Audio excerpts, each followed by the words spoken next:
we're all involved in debating the throne speech, and of course we've got a couple of important votes coming up in the next week, and the Liberal Party's already indicated that, you know, we don't like what's in the throne speech, but we're actually not at this time all that thrilled about forcing Canada into an election either. So, but, you know, having said that, we won't cause an election on this.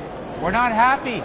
And one of the things we're not happy about, of course, is the government's position on Kyoto, because the throne speech says Kyoto is dead and finished, and this government actually is not even going to try. But they're telling us at the same time they have got climate change figured out, so don't worry about it. John Godfrey, do you buy any of this? Well, of course not. I mean, the people who are telling us this, notably the Prime Minister who writes the words that the Governor General uses, is the same Prime Minister who wrote the last speech from the throne, which hardly mentioned climate change, didn't mention Kyoto. This is a deathbed conversion. They've read the polls. They know that this is the #1 preoccupation, climate change, on the minds of Canadians. They know they have to say something. They're going to say as much as they have to and do as little as they can get away with. But this is the same Prime Minister who last December referred to so-called greenhouse gases. Right. So-called.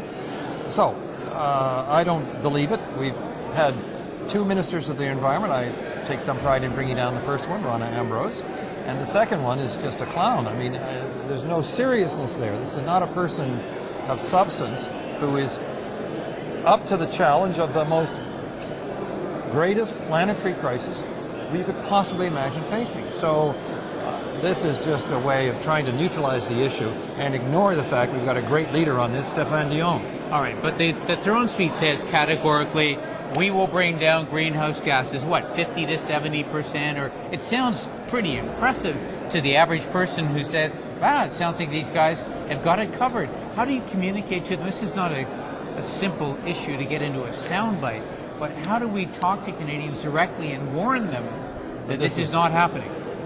I think you go to third parties. You go to things like the Deutsche Bank, which is not a socialist organization. It's a very conservative European bank which says it isn't going to happen. You go to the Pembina Institute, the Tyndall Institute. There are 6 major institutes which have all said this plan will not get them where they want to go, including their own National Roundtable on the Environment and the Economy, which says you can't reach the goals they say with the measures they propose. So there's a lack of credibility, which is not just us saying it, but all sorts of reputable third parties, including their own. Now, I sense a lot of Canadians are a bit frustrated because they look at us all and they say, you guys are just playing politics. You know, you got the Tories over here and the Liberals over here and the Green Party sniping away at people's heels. Are we playing politics first, okay? Are we adopting a position because it's a political decision or it's the right thing to do? Where does Stephane Dion come down in this? Well, we know where he has historically come down. He's taken a leadership role as the Minister of the Environment. He's played a leadership role internationally at the Montreal meeting on Kyoto. So his dedication and sincerity and belief that this is a huge crisis we've got to respond to is without question.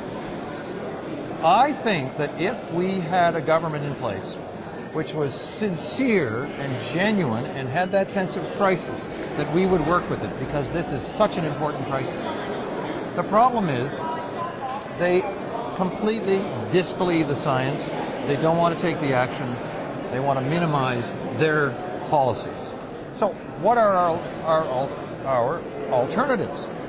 We attempted with the other opposition parties to amend their bill, the Clean Air Act, to become the Clean Air and Climate Change Act, which would address many of these problems.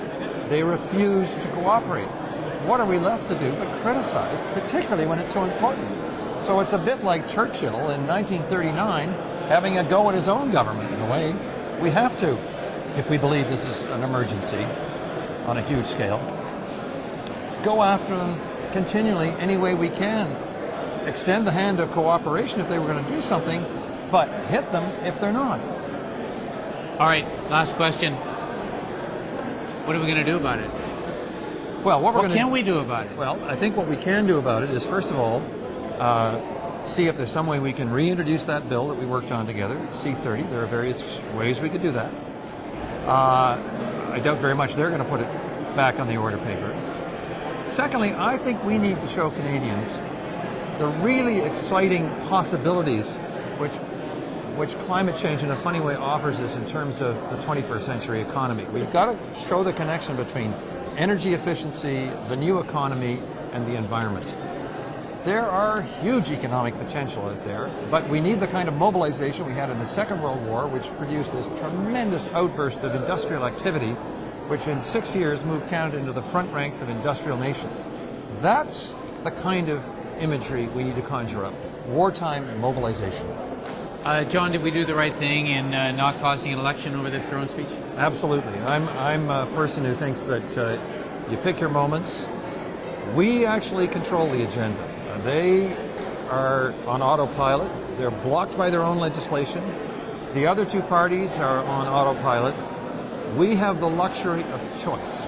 And we will find that issue which Canadians will say to us, I can't take it anymore. I don't think we're there right now. You can't vote against pablum. It's too weak. But there will be something incredibly stupid that they will do, and people will say, now, and we will say, gotcha, let's go. John Godfrey, thank you very much. And you know, folks, remember, when you can't take it anymore, we're here. All right? Let us know.